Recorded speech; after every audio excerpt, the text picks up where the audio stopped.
अस्सलाम वालेकुम स्टूडेंट्स। आज हम जो टॉपिक पढ़ेंगे उसका नाम है क्लासिफिकेशन ऑफ एंजियोस्पर्म्स, यानी कि एंजियोस्पर्म्स को हम फर्दर कितनी क्लासेस में डिवाइड करते हैं, सब क्लासेस में, क्योंकि एंजियोस्पर्म तो खुद से एक क्लास है ना। डुवियन ट्रैकियोफाइटा को हमने दो क्लासेस में डिवाइड किया था, एक थी जिम्नोस्पर्म्स और दूसरी थी एंजियोस्पर्म्स। अब ये जो क्लास एंजियोस्पर्म है इसको हमने आगे से दो सब क्लासेस में डिवाइड किया, एक है मोनोकोटिलीडन और दूसरी है डाइकोटिलीडन।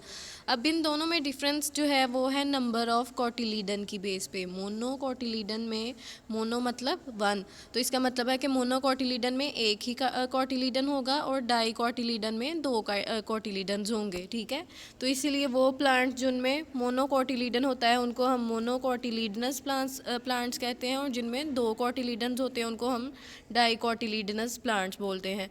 अब कोटिलीडन क्या है जिसकी हम बात कर रहे हैं कि मोनोकोटिलीडन में एक है और डाइकोटिलीडन में दो है। हमें पता है कि जब एग की फर्टिलाइजेशन होती है उससे जाइगोट बनता है, जाइगोट से एम्ब्रियो बनता है, ठीक है, सीड के अंदर। वही जब हम बीज को बोते हैं, ठीक है, ज़मीन के अंदर, तो उस सीड के अंदर जो एम्ब्रियो है वो कंप्लीट प्लांट में कन्वर्ट हो जाता है। अब वो जो एम्ब्रियो है उसका वो दो पार्ट्स में डिवाइडेड भी हो सकता है, ठीक है, इसीलिए हम ऐसे प्लांट्स को बोलते हैं डाइकोटिलीडनस, कि उनका जो एम्ब्रियो है वो दो हिस्सों में डिवाइडेड है। लेकिन मोनोकोटिलीडन में ऐसा नहीं होता, उनका एम्ब्रियो जो है वो दो पार्ट्स में डिवाइडेड नहीं होता, एक ही बॉडी होती है कोटिलीडन की। ठीक है, तो डाइकोटिलीडनस में एम्ब्रियो दो हिस्सों में डिवाइड हो गया, यानी दो डाइकोटिलीडन्स में डिवाइड हो गया, और मोनोकोटिलीडन में एक ही हिस्सा होता है एम्ब्रियो का। ठीक है, अब इनकी एग्जांपल्स क्या हैं? जिस तरह से हम जो सीरियल्स हैं जिसमें चने आ जाते हैं, दालें आ जाती हैं, मटर वगैरह आ जाते हैं, तो इनको अगर आपने देखा हो कि अगर हम कोई चना लेते हैं तो उसको हम दो हिस्सों में डिवाइड हो सकता है। इसी तरह से जो पीज़ हैं, उनके जो ग्रेन्स होते हैं उनको अगर हम ओपन करें तो उनका भी एम्ब्रियो जो है वो दो हिस्सों में डिवाइडेड होता है। ठीक है, तो ये सब क्या है? ये डाइकोटिलीडन्स है। लेकिन मोनोकोटिलीडन्स में ऐसा नहीं होता, उनके एम्ब्रियो जो है वो दो हिस्सों में डिवाइडेड नहीं होते, दो कोटिलीडन्स में डिवाइडेड नहीं होते, बल्कि एक ही स्ट्रक्चर होता है एम्ब्रियो का, जिसको हम बोलते हैं मोनोकोटिलीडन। ठीक है, अब इन दोनों प्लांट्स में कुछ डिफरेंसेस हैं। ठीक है, उनके स्ट्रक्चर में कुछ डिफरेंसेस होते हैं। सबसे पहला जो डिफरेंस है डाइकॉट्स और मोनोकॉट्स में, जो डाइकॉट्स हैं उनके पास, जैसे हमने पहले पढ़ा कि उनका जो कोटिलीडन है, उनका जो एम्ब्रियो है वो दो हिस्सों में डिवाइडेड है, जिस तरह से हम फर्स्ट डायग्राम में देख सकते हैं। डाइकॉट्स का एम्ब्रियो अगर आप देखें तो दो पार्ट्स में डिवाइडेड है, लेकिन मोनोकॉट्स का एम्ब्रियो जो है वो दो पार्ट्स में डिवाइडेड नहीं है। ठीक है, पहला डिफरेंस तो ये हो गया। अब दूसरा डिफरेंस क्या है? दूसरा डिफरेंस है उनकी number of petals and sepals में। जो डाइकोटिलीडनस प्लांट्स होते हैं उनके जो फ्लावर्स होते हैं उनके पास जो सेपल्स एंड पेटल्स हैं उनका नंबर क्या है, और जो मोनोकॉट्स हैं उनकी जो सेपल्स और पेटल्स हैं उनका नंबर क्या है। ठीक है, तो जो डाइकॉट्स हैं उनकी पेटल्स कहता है होती हैं मल्टीपल ऑफ फोर और फाइव पेटल्स होंगी, या फिर मल्टीपल ऑफ फोर और फाइव। जिस तरह से डायग्राम में कितनी पेटल्स दिखाई दे रही हैं हमें? 1 2 3 4 5। ठीक है, 5 पेटल्स दिखाई दे रही हैं, तो इनके फ्लावर में 5 पेटल्स भी हो सकती हैं और 4 पेटल्स भी हो सकती हैं, या फिर इनकी जो पेटल्स हैं वो 4 और 5 का मल्टीपल होंगी।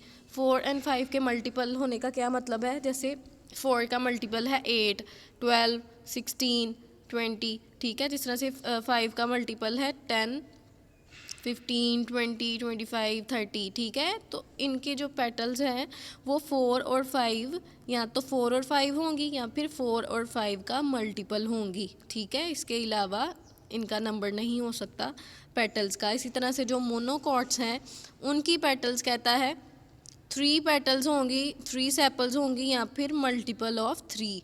ठीक है, उनकी या तो 3 होंगी सेपल्स और पेटल्स, या फिर मल्टीपल ऑफ 3 होंगी। मतलब मल्टीपल ऑफ 3 मतलब 3 × 6 9, 12, 15, 18। ठीक है, तो मोनोकोटिलीडन्स में जो है इनकी सेपल्स और पेटल्स या तो 3 होंगी या फिर मल्टीपल ऑफ 3 होंगी, और जो डाइकॉट्स हैं उनकी पेटल्स जो हैं वो 4 और 5 होंगी या फिर मल्टीपल ऑफ 4।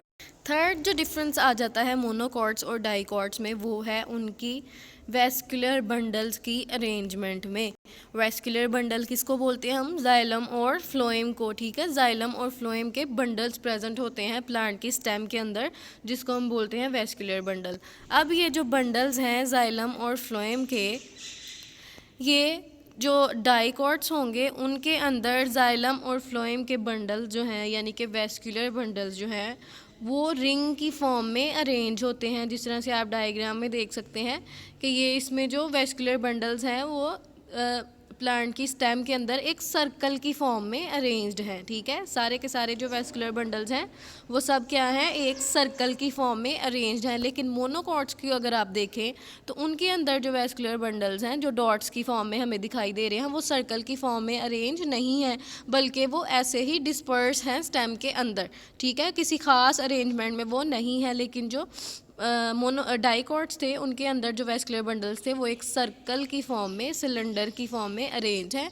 मोनोकॉट्स में वेस्कुलर बंडल जो है वो किसी खास अरेंजमेंट में नहीं है, बल्कि स्कैटर्ड है। स्कैटर्ड का मतलब होता है बिखरे हुए होना, ठीक है। चौथा डिफरेंस आ जाता है pattern of veins in leaf. Leaf के अंदर जो वेन्स होती हैं, अगर किसी लीफ को अगर आप नोटिस करें तो उसके अंदर हमें लाइंस की तरह की कुछ लाइंस दिखाई देती हैं जो कि वेन्स होती हैं, और ये भी वेस्कुलर बंडल की ही वेन्स होती हैं, ठीक है। तो ये जो वेन्स हैं डाइकॉट्स के अंदर वो नेट की फॉर्म में प्रेजेंट होती हैं, ठीक है। जिस तरह से आप देख सकते हैं कि ये जो डाइकॉट्स का लीव है उसके अंदर जो वेन्स हैं वो एक नेट की फॉर्म में प्रेजेंट है। लेकिन जो मोनोकॉट्स का लीव है उसका लीव अगर देखें तो उसके अंदर जो वेन्स है वो पैरेलल फॉर्म में प्रेजेंट है, ठीक है। यहाँ पे कोई नेट फॉर्मेशन नहीं हुई, बल्कि वेन जो है वो पैरेलल रन कर रही हैं लीव के एक हिस्से से लेके दूसरे हिस्से तक। फिर आ जाता है प्रेजेंस और एब्सेंस ऑफ वुड। कुछ प्लांट्स ऐसे होते हैं जिनकी स्टेम वुडी होती है, लेकिन कुछ प्लांट्स ऐसे होते हैं जिनकी स्टेम में वुड नहीं होती, बल्कि वो बहुत ही सॉफ्ट हर्बेशियस वुड होती है उनकी, ठीक है।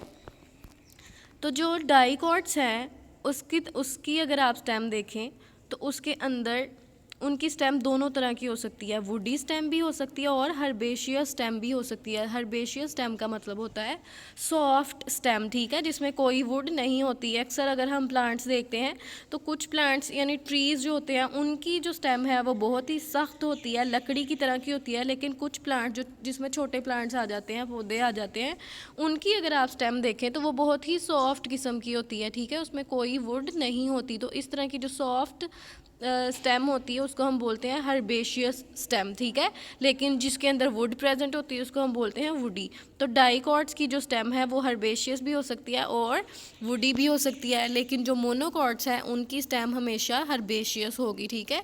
इनके अंदर वुड फॉर्मेशन नहीं होती। जिस तरह से हमने मोनोकॉट्स में एग्जाम्पल ली पीस की, सीरियल्स की, तो अगर इनके आप प्लांट्स देखें जैसे मटर के या चने के, तो इनके छोटे छोटे प्लांट्स होते हैं और इनमें वुड नहीं होती उनके प्लांट्स की। उनकी जो स्टेम है वो बहुत ही सॉफ्ट हर्बेशियस होती है, ठीक है।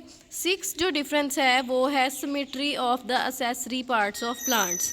असेसरी जो पार्ट्स हैं प्लांट्स के वो हैं उनकी सेपल्स और पेटल्स।